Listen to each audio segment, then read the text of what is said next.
Hi, everybody. Thank you for tuning in to the Scene Snobs Network, but I'm not here to talk to you about the Scene Snobs. I'm here to talk to you about Max and Jason, Three Geeks Podcast. You will probably tune into the Three Geeks Podcast and be like, 1, 2, 3. Okay, well, there's obviously more than 3. There's like 89 million of us. We started with 3. We're like gremlins. We just keep multiplying. Yeah, they fed us at midnight. They poured some water on us, and now it's like 78 geeks. But you can be a geek too. If you like comedy, which we sometimes do, if you like hearing about movies, TV shows, you like hearing hot takes from Max and John, you like hearing somebody who loves most things, but when I get mad about a show, it's pretty entertaining, I gotta say. But no, we're the Three Geeks Podcast. We're just a group of friends that don't talk to each other through the week so we can have natural conversations on Sunday. Yep. We're like actually probably the worst group of friends because we don't ever talk to each other outside of doing podcasts. I mean, except for you and I, but that's because we're roommates. But, like Three Geeks Podcast. Tune in, check us out. And have fun.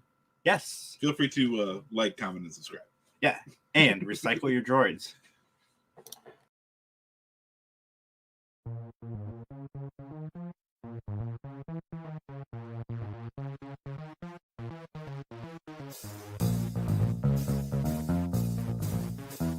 Hey everyone, it's John Orlando from the PVD Cast, and I wanted to take a few moments of your time to let you know where you can find the PVD Cast. The online home of yours truly, PVDcast.com, is a great place to go, but it's also available through all the major podcasting platforms like Apple Podcasts, Stitcher Radio, Spotify, etc. There's also live broadcasts of the PVD Cast every single week.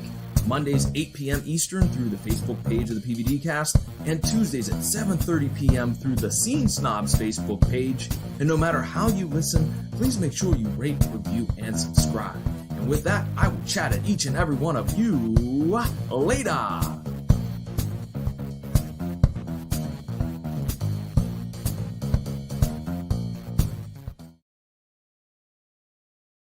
What's going on, everybody? It's the Scene Snob, McManhattan, and I'm here to tell you guys about the SceneSnobs.com. We're a channel of variety, comedy, entertainment, geek-related, sports, the whole 9 yards. We cover almost every genre.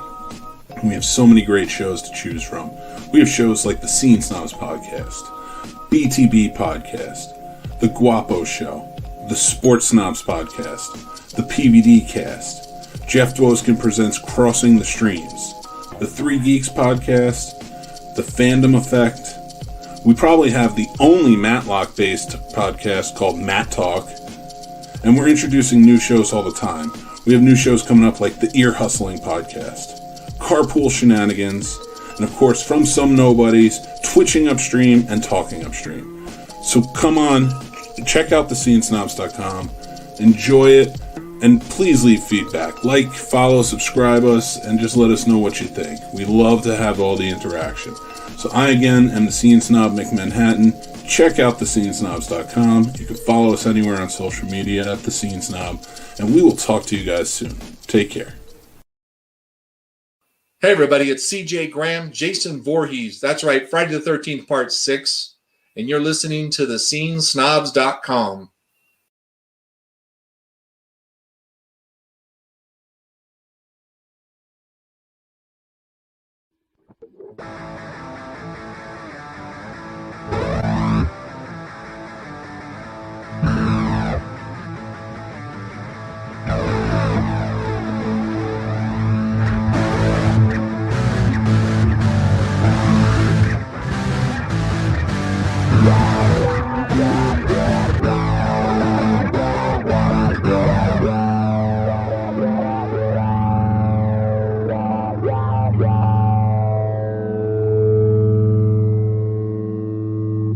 Hello, everybody. Welcome to a Scene Snobs 3 Geeks collaboration interview. We are joined today by Tom McLoughlin. How are you doing today? Does this make me the third geek here? Yeah, for the night you are. Absolutely. That's great. I will embrace that. You're a lot cooler than these two geeks up here, though. You've done cooler things. Well, I'm certainly much older. There's no question about that. But COVID didn't get to me, so if COVID didn't get to me, then I'm doing okay. That's good. That's good that COVID didn't get to you. I'm going to start somewhere you wouldn't expect probably, but you were in Critters too. Oh, How do you go about getting that role? that comes with being friends with Mick Garris. Mick and I have been friends since 1982, maybe. I did a screening of One Dark Night at USC, and he was at the screening, and he came up afterwards and said how much he loved the movie, and he's working towards being the director himself, and we just created a bond. And he's been so helpful in so many different jobs I've had over the years, doing Amazing Stories, The Others, obviously part of the Masters of Horror, and then Critters. It was like, I've been using directors doing cameos, so I'd love to have you do it. So that's how that happened. That's awesome. Critters is one of my favorite series of all time. It's so good. I was looking at your IMDb and I'm like, that's so cool. He was in Critters, but especially such a chaotic scene in Critters too. That whole church scene is just mayhem. Yeah, really. And I have to say, I didn't know this because we were doing our research, and you were the Jabberwocky in the Alice in Wonderland TV movie, and that is the only terrifying image I remember from that movie. I was about to say, how come you're not mentioning the Jabberwocky? Because that comes up just out of left field so many times. Like, I'm at these conventions and signing all this Friday the 13th shit, and then somebody comes up with a Jabberwocky picture and said, how much that scared me when I was a kid. And I thought, God, that didn't seem like it was that scary at all. And of course, when you're doing it, and the only reason I did it is because it was a chance to meet Ringo and all these stars that were doing that thing. And I thought, all right, I'll get into a suit and do the gig. It was a crazy show. Well, like Mick Garris, your buddy, you did a Stephen King adaptation. One of my favorite Stephen King adaptations, which is Sometimes They Come Back. I rented that movie so many times because my grandmother did not like cussing in her house, and there was no F words in that movie. So I rented it every time I went there because it's the only horror movie I knew that didn't have any cussing, and one that was legitimately terrifying. Oh, thanks. Yeah, I mean, we were making it, and this was crazy as a director to try to do this. We were making it for Scope, CinemaScope in Europe. So it had to, we had to watch the composition, and at the same time, it was going to be a CBS Stephen King movie. So, everything was the TV square. So it constantly had to keep checking the frame to see if you're losing something, one way or the other on one of the framings. And so as a result, obviously, most of the kills and things were done in a way that, I pushed it a little bit, but if they needed to cut it back, they could, and not sacrifice too much. And I think there was only one shot in the television version where the guys throw his, what's his name, Chip, throw his head out the window, and you see it kind of bounce on the bridge and go over. That's the only thing I remember actually, them taking out. Well, for Sometimes They Come Back, it being a Stephen King adaptation, and stepping into that role, like, what's that like? Because I know, only so many directors have done it. Mick Garris being one of them, of course. Yeah. But like stepping into that and taking over a Stephen King entity, there's one he hates for sure. Yeah, we all know that. Yeah. How did you feel? Like, any type of pressure was there to like take this on, or? Well, it kind of was one of those things that, so many Stephen King movies were getting made, and I read this script and it wasn't really great, and then I went back and read the short story and went, there's more that can be done with this. And luckily, Dino De Laurentiis, who had the rights to it, agreed with me. And, we found another writer whose name just went out of my head. Shit, I'll think of it. And he and I kind of worked up, the stronger family element to it, and, the scarier kinds of kid stuff, when you're a kid, and the stuff that was scary to you, and tried to, interlace that through. But the big thing that happened for me is that right before I did it, as I was leaving Los Angeles, my daughter had just been born. My father had just died. Mick and I had 40 shows that we were, having to get directors and writers for. She-Wolf of London and They Came from Outer Space. And I was directing like a 5-camera show for Showtime for my best friend Stephen Banks called Home Entertainment Center. And all of that was happening on top of each other. And then I was off to Kansas to start this thing. So I was like a mess and sort of on auto control, through the whole process. But as a result, there's just a lot of very personal things that were in there. And the identification with Tim Matheson and I, kind of bonding, how that character was done. And so it's amazing. When I look at it now and listen to the Terry Palmieri score, it's like, I think I should have this played at my funeral. I love this score. It's really heartfelt. It just kind of all worked out. But it wasn't so much, the Stephen King name. This is just like, God, I wish we could do this as a feature, which it was overseas. But, I didn't think there was going to be any future of it because Dino said, would you be interested in doing any, sequels? And I said, no, that's okay. Just, pay me double and that'll be it. And of course, there was 2 more sequels that happened. Yeah. Well, one thing I really loved that, when I was younger, listen, we're going to get into Friday the 13th, but I want to talk about Friday the 13th, the series, which you directed about 4 or 5 episodes of. Yeah. And I was also the LA story editor on that as well. Oh, nice. Okay. Yeah. So that was such a great show, and I know it threw a lot of people off because it was called Friday the 13th and it was so different. Yeah. But, and it was very new, I think, for a lot of people for a supernatural show of that time, like investigators, like X-Files is nowhere to be seen yet, and that was a big one. Do you have any special, memories or stories that come out of that show, like prepping it? And so? Yeah, there's a few things. There's a really good book that came out on it, and Lisa, I'm doing great on the names today. Again, I've got to look it up to remember, but she really did a very expansive series of interviews and researching all the things. So if you're a fan, that's a really great book. But from my standpoint, Frank wanted me to do the, part 7 of Friday the 13th. And I just basically said I didn't have any really good ideas and I didn't want to, kind of jump in and, redo what I just did. So then short time later, he came back with this, well, we're going to do a Friday the 13th series. And I went, how are you going to do that with Jason? He goes, no, it's not going to be Jason. It's going to be actually this antique place that collects all of these, cursed objects. And we've got 3 people that have to go out and bring them back in. I said, well, that could be an interesting premise. So every week it's a different cursed object. And somebody that has it and stuff. So, it sounded like, a good way to do all kinds of stuff, myths and legends and just, complete unusual ideas. Like the one thing I directed, Master of Disguise, was John Wilkes Booth's makeup case that was cursed.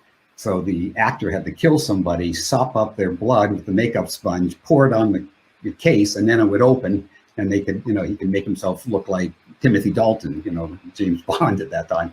So, I just thought that was such a great, out there idea. The tough thing was, we were shooting in Toronto before there really was an industry other than Canadian shows.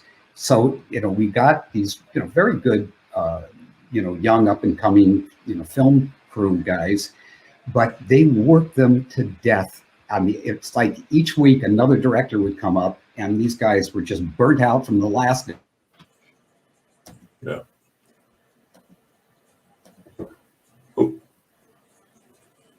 Guy, it's kind of the classic Canadian thing that, they just do it, and one of the funniest things I ever saw in my life was that I was shooting and the boom operator had the boom up and he was literally out, passed out with his head down.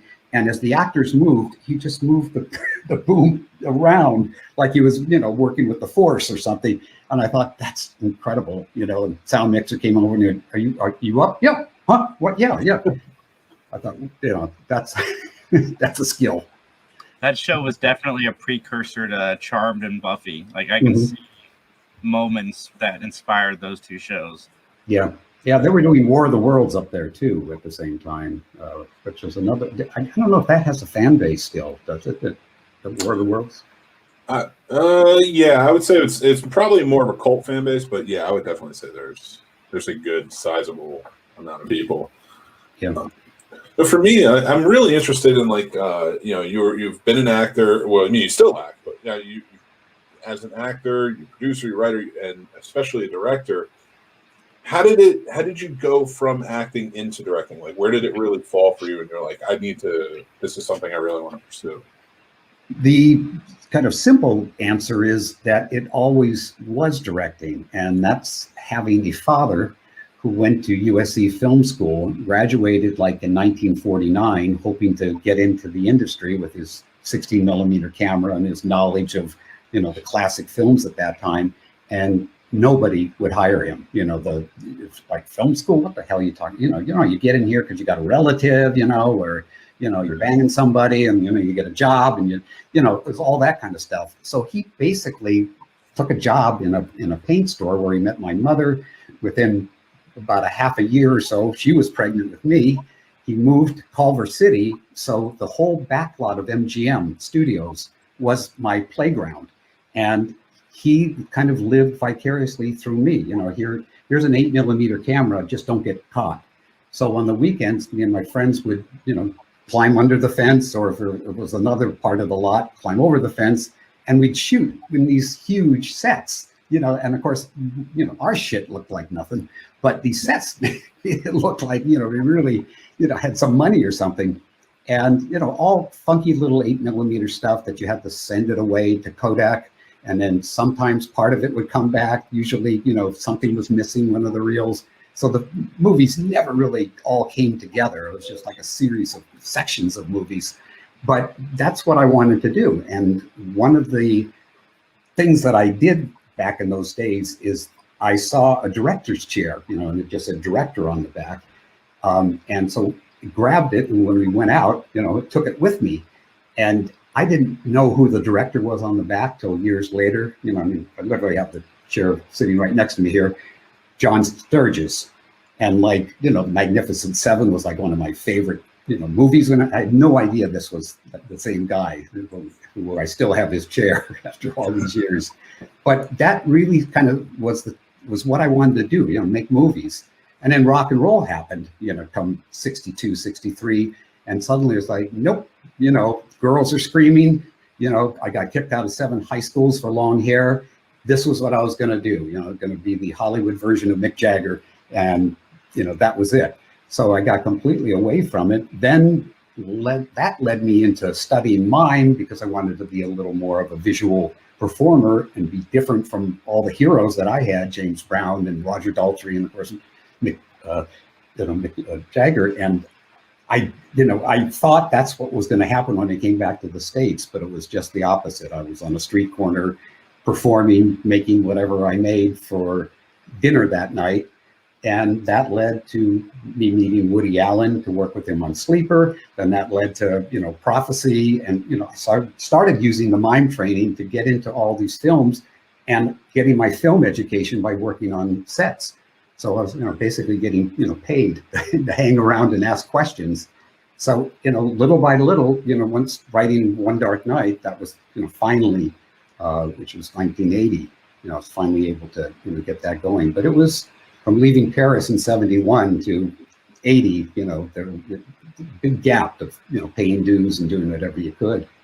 One of your parents did mime too, correct? My dad was thrilled when I was doing movies and also doing magic, because he was also a magician. Once I started to marry to the Beatles and the long hair and getting kicked out of high schools, we just, that was it. And once I started to get back into movies again, then we were bonded like, nobody. And one of the things that some of the fans know of Friday the 13th, that the whole scene where Jason's head is being chopped up with the propeller was in my parents' pool, because we couldn't do it at USC where we did most of it, and obviously not on the lake because we do all that kind of stuff. But, I said, well, Dad, this is going to be parts and crap that's going to get in your filter. That's fine. You're making a movie. And he was out there with a little Instagram, Instamatic camera shooting, and he was just so thrilled that there was, a movie that his son was making in his backyard.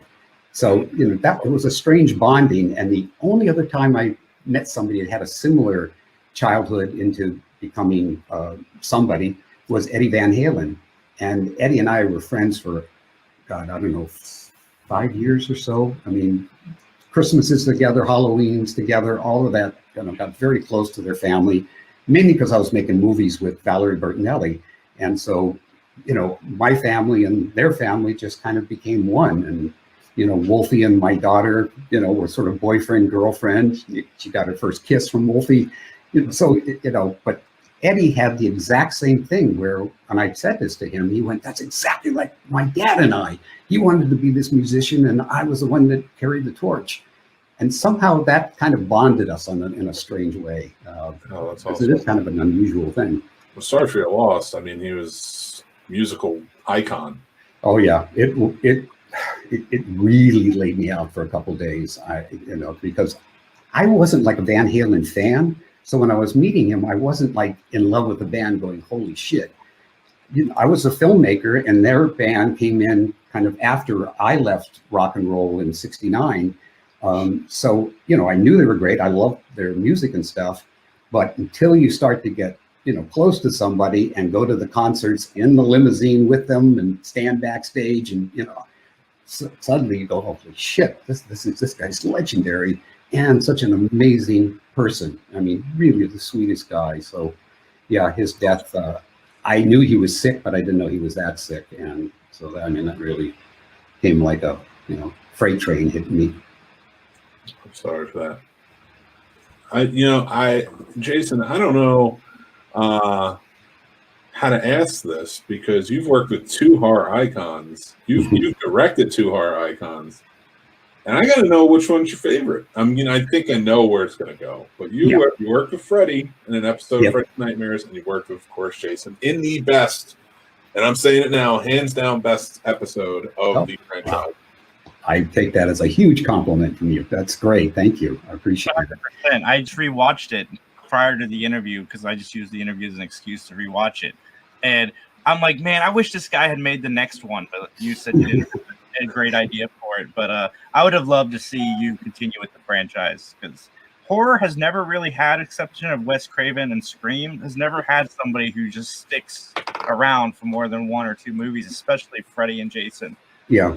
Well, either they don't want to because they're really not in love with the genre, or in my case, truly, I put everything I could think of into that at that time, and then said, well, if you haven't come up with something, what about Freddy and Jason? And I went, how are you going to do that? You're Paramount, their New Line. He goes, well, I'm working on it.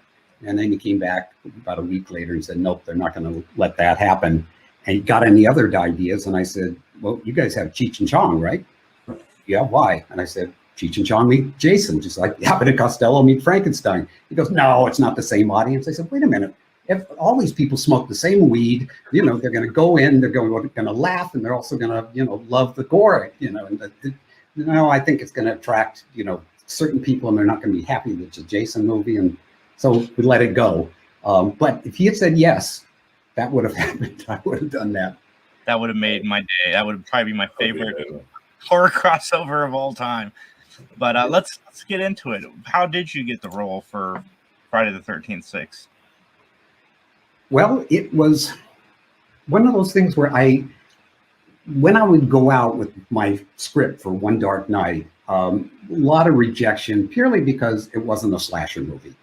Those were so big, during that time period that, you would have a producer go, well, this is, interesting and stuff, and kind of, Edgar Allan Poe kind of stuff like Roger Corman used to do. But, if you could get someplace in a forest, a huge building, something where teenagers are, and some guy in a mask, I don't care what kind of mask, and something that covers his face till the end, and, then we could talk about making a movie. And that's just not who I am or what I want to do. There's just, to me, no, the kind of fear that I loved was that supernatural kinds of stuff. And part of that was because I went down into the catacombs when I was in Paris, and I felt that weird thing of having bones and skulls on all sides of you when you had a candle and you walked through, and I went, I don't know what I'm going to do with this, but I got to do something with the way I felt. And that's what One Dark Night was that idea of somebody being trapped now in the mausoleum, and the crypts opening up and the coffins coming out, and sort of a fun thrill ride down that path of horror. So when the Friday the 13th offer came, I was getting very close to making Date with an Angel, with romantic fantasy, and my agent just said, well, take the meeting. They're going to make this movie. And I said, I want to do comedy. And he goes, well, talk to him about that. So I met with Frank. He said, look, I've got one request. Bring back Jason. I don't care how you do it. We fucked up on part 5. People were really pissed that it wasn't Jason at the end of the day. And the idea that maybe Tommy Jarvis is going to be the next Jason, they didn't like it. So figure out some way to bring him back. And I went, okay, Frankenstein. I mean, to me, that's the go-to way to bring somebody to life. It's lightning. So I took that. I went to what's now the Hollywood Forever Cemetery, and wrote this treatment rather quickly. And all that sort of stuff kind of came in. I wanted the characters to be likable. I wanted to put real kids in it. I wanted Jason to have an agenda, which is getting back at the asshole that brought him, back to life. And Tommy also having an agenda, trying to get people to, realize that Jason was back. So it had a little more of a story arc, and, a scene where the mythology could be talked about one more time in a sort of laughy way. And those elements, I thought, well, either the fans are going to hate it or they're going to go for it. I wasn't sure. So I had carte blanche on that, which I don't know if I ever, would be able to get that again. I don't know if anybody could get that again. There's so many committees, involved now with making anything. But Frank trusted me. He was amazing, and supportive. And I think the only thing that he actually had me take out of the script was I was going to introduce Jason's father in that at the end. And he said, if people think that the next movie is going to be about Jason's dad, we're in trouble. So take that out and just let it go with, with Jason's down there and his eyes, staring, which was the other piece of that I was planning on shooting anyway. So that kind of is, how that whole thing came together. And once that happened, it was, I was getting a lot of doing sequels. New Line called me in to do Nightmare 4, I guess it was. And I said, oh, okay, I'd love Freddy. That would be great. And when do you start shooting? Oh, we're already shooting. What do you mean you're already shooting? It's like, yeah, we got 2 units already going, on effects. And I said, I can't be a director and come in and other things have already been done. The decisions are made and things. I'm sorry. I kind of come from that old school that it's, even if it's not my script, I got to filter it through me. So I know everything there is to know and every question I can answer and stuff.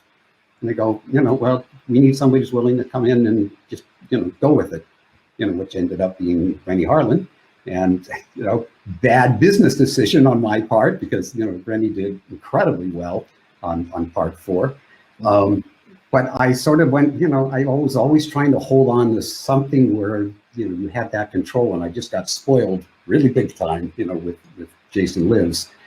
And then Dino De Laurentiis, I met him at a party. Frank Mancuso Sr. and Jr. went, this kid. And Dino came over and he says, are you going to give me a horror movie, Tom? And I said, no, but I got a great romantic fantasy comedy. So I, got him to go ahead with Date with an Angel. So, I kind of moved from one film to the other within a period of a year. And then Dino had Sometimes They Come Back. So obviously, that was the next thing in line. Oh, that's awesome.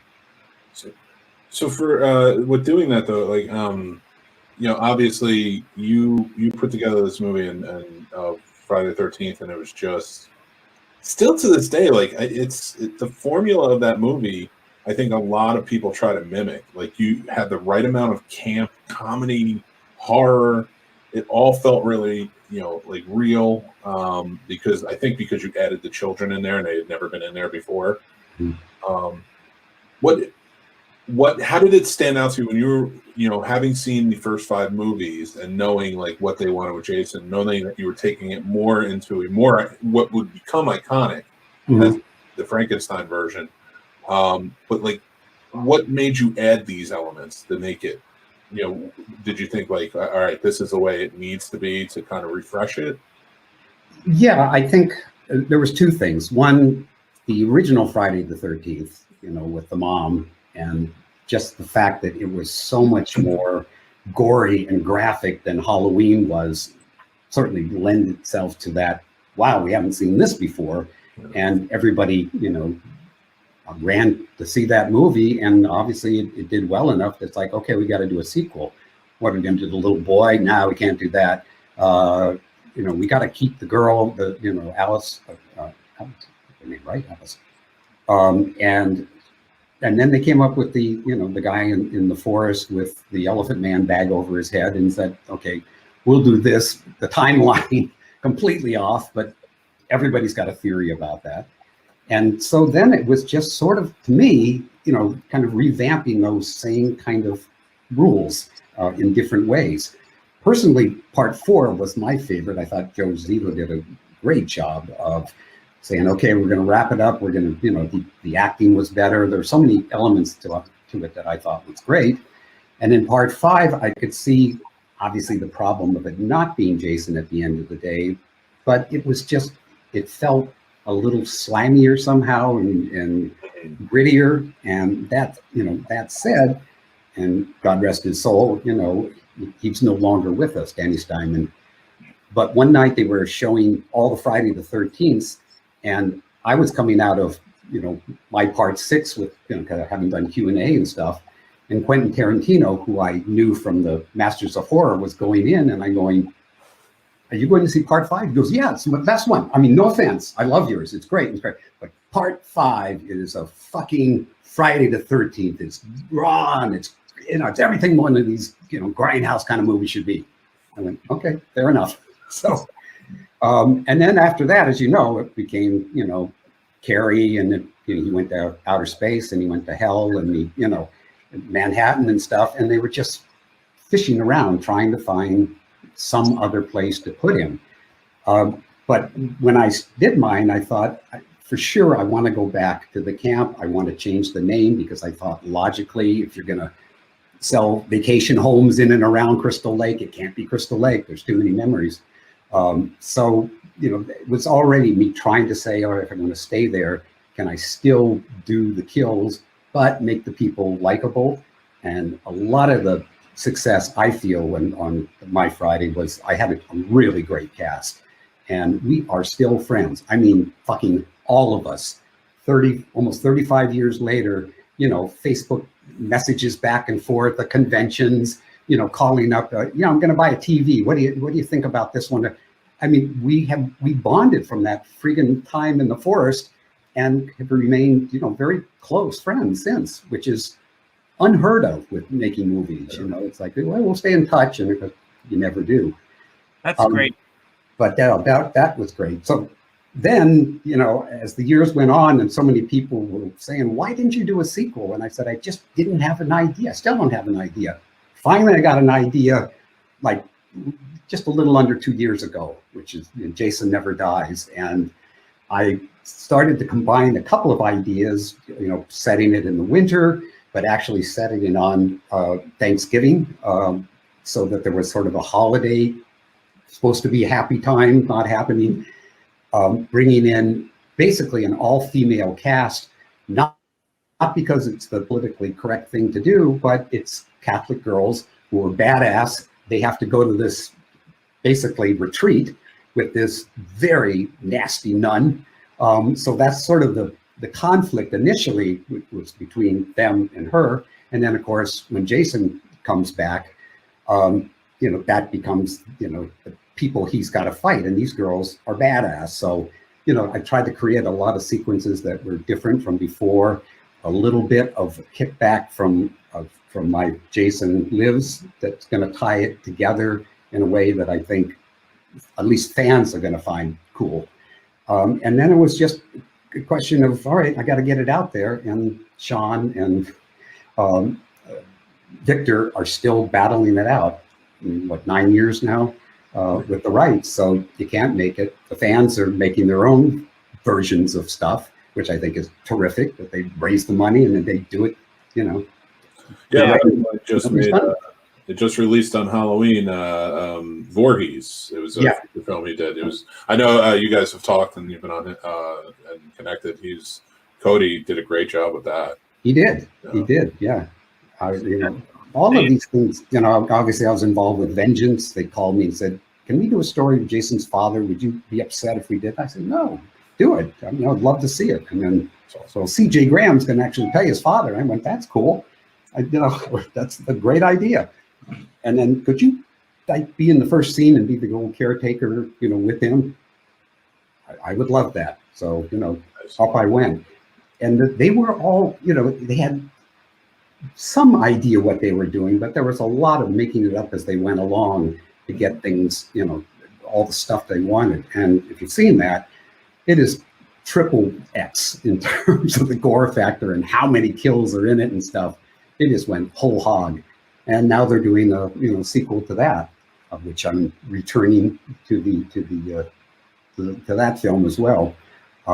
So I just love these guys who are doing this, and some of them are really good, and some of them are like, okay, they're trying, but they're some that really you can see talent in there, and this is a great calling card for them, getting movies later. It's like, oh, here, take a look at this. This is what I did with, $50,000. I really like. I saw Never Hike Alone is the one that I've seen, and I thought that was amazing. Mm-hmm. I thought it was really good. And then at the end, Tommy Jarvis, played by Tom Matthews, shows up again, and I geeked out. I'm like, yes, yeah. They should have brought Tommy back for Freddy vs. Jason, and it was a missed opportunity. Yeah. Vincent, who wrote and directed that, was his whole baby. Found me, asked me to come to a screening. I ran into all these makeup effects people, all these other people, and they go, "Have you seen this yet?" And I said, "No." You're gonna shit, man. You're gonna wait till you see what's happening in this. And of course, he had a number of small homages to Jason Lives in there, not major. But then when Tom Matthews showed up, I was like, "Holy shit! Wow, that's great." He was a paramedic. I like that twist. Yeah. Great. And that's you gotta. That's such a testament to how great your movie is too. Because again, like I see a lot of these fan films come out, and in some way, shape, or form, they are tied to Part 6. Yeah. And that. Thank you for that. You gave us such a great movie, for sure. And also, I want to just say, I thought you did an amazing job on the TV movie about the DC sniper. Mm-hmm. I thought that was because I lived around the area at that time, and I live here again now. I'm in Winchester, Virginia, but like that was such a big thing for. God, yeah, it was terrifying for every place. I mean, they were scared in Paris and in London, and you see the news footage, all the stuff. When I was researching, I went, this guy whose only agenda initially was to kill a few people around his ex-wife, and then when she dies, she's just one of the many that got killed in that area, and it took off.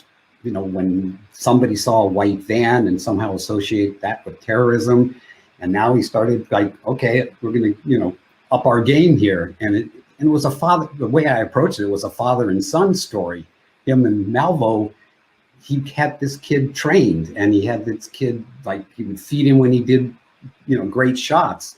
And they worked it out so that, Muhammad was on a walkie-talkie and the one in the trunk, and the kid would take aim through a little hole in the back.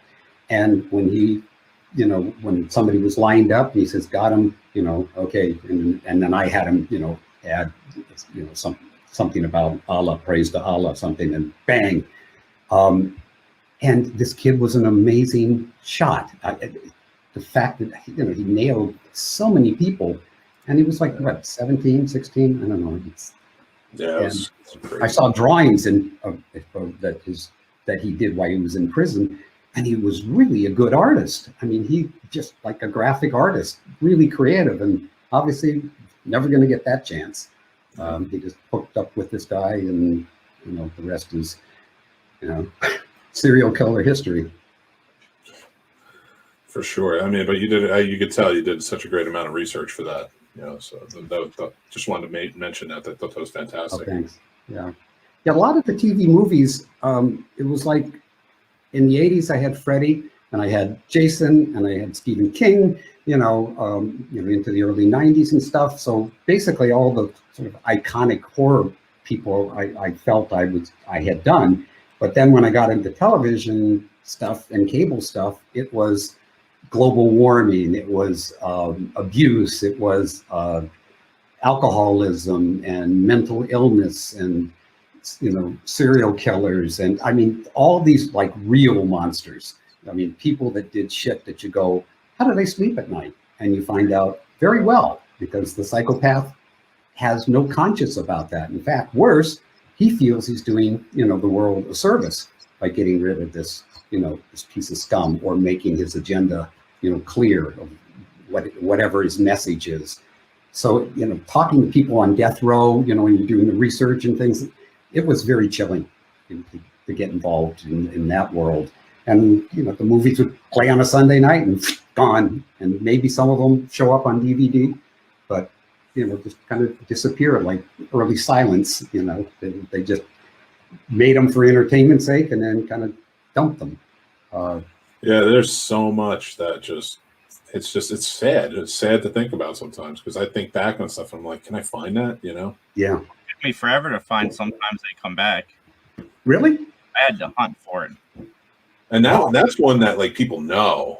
I mean, it's readily available now, but when it first came out on DVD. Oh yeah. No, you're right.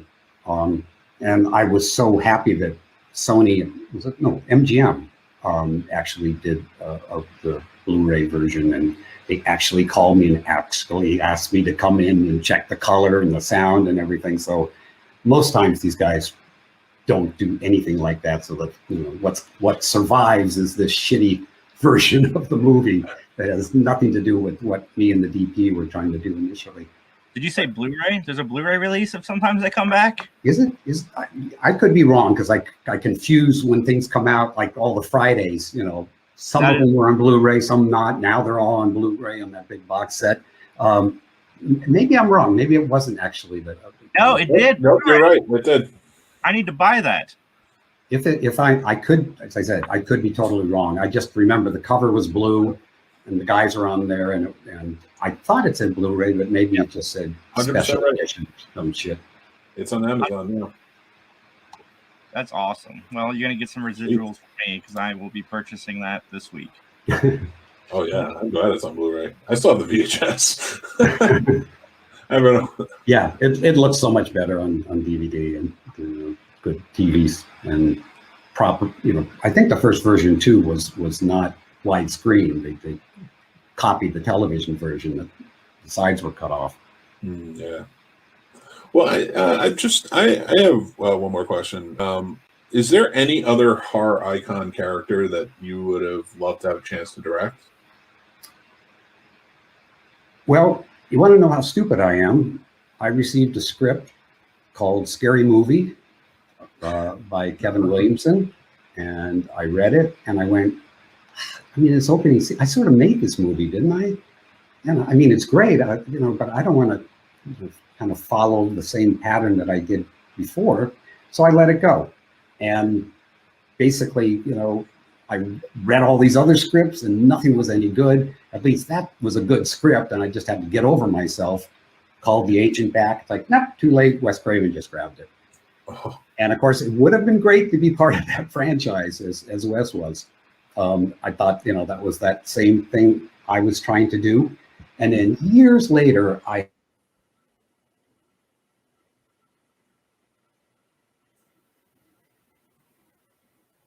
had a meeting. I got to be honest with you.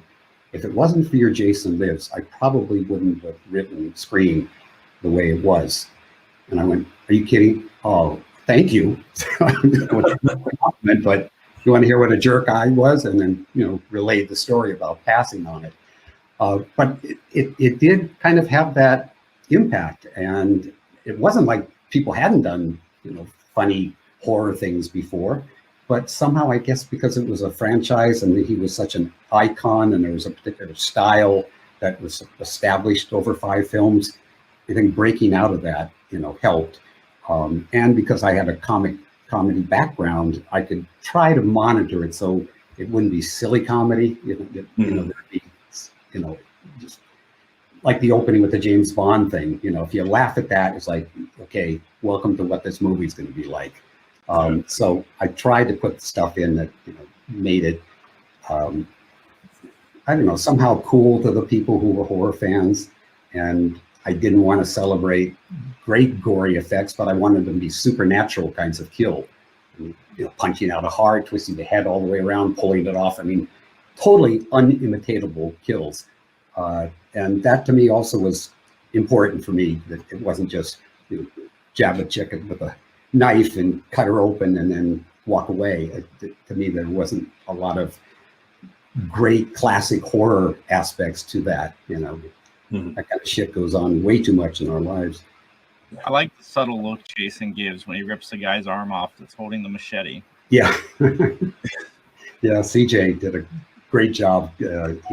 Ex-Army, anything I told him to do, yes, sir. And he did it. I mean, he executed things exactly in that kind of Terminator style, which I like better than the kind of loping, kind of Jason, which is great on its own. But once you get hit with a lightning bolt and you're unkillable, there's got to be something that looks a little not quite 100% human, about him. Very true. But, Kane Hodder came in after that, and I love his Jason too, but with the breathing that he does, and time it takes it in yet another direction. Yeah. I mean, I'm happy for all that we have, but it would have been cool to see what you would have done with it, going forward. I thought the Jason's father idea was amazing. Yeah, it would have been, as I said, kind of a different departure, but I so understood why Frank was concerned about not putting that out there when people were already. I mean, it hurt our box office considerably when we first opened. There was a lot of old school fans that going, I'm not going to see this. I know what it's going to be, and it hurt. And it didn't help that it was the second week of Cameron's Aliens, that was going on. So people saw that the first week, and it's like, fuck it, let's go see Aliens 2 again. So Oh yeah. So we were number 2 instead of number 1, and of course, that was sort of a first that happened, and it was kind of a repercussion. But as the years have gone on, it's amazing to me. It has become, so much of a fan favorite, and everybody has their different reasons, and they, call mine, anything past that is zombie Jason, and anything before that is, actually human Jason.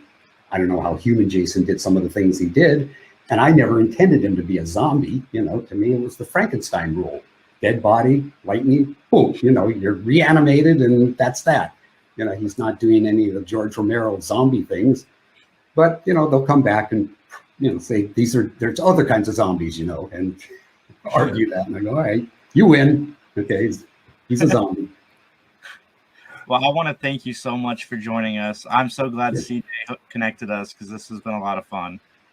You're one of my favorite people, and again, I appreciate you coming on and talking to us. Oh, my pleasure. And CJ is as great as he comes off to everybody. I mean, knowing him so long, he's just got a heart of gold and very funny. And I wrote this sequel to My Jason Lives totally with him in mind to do it, and with his style, and tried to put a couple of things that are a little different, on Jason, but totally logical, totally like, okay, that would make sense why that would happen.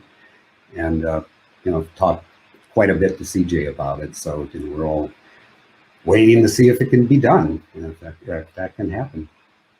Well, I hope it is. And where can everybody find you on social media? Well, there's a couple places. Obviously, Facebook. I'm, Tommy McLoughlin on there. There's a TommyMcLoughlin.com. I've got a band, the Sloths. So the sloths.org, O-R-G. There's all the crazy shit I've been doing for the last 10 years on stage, and with the album called Back from the Grave. Everything has got some sort of edge that's kind of in the horror vein a bit. And so that, you can certainly look up our stuff, or just go on YouTube and put the Sloths Band, and you see my crazy ass out there going like, how old is he? So it was another creative escape and getting a chance to do what I did at 16, in my 60s. So that was great. That's awesome. That's Right. fantastic. Thank you so much. My pleasure. It's been And wonderful. check out everybody. Check out the scenesnobs.com. Check out 3geeks.ninja. And for everybody else, have a great night. Take care.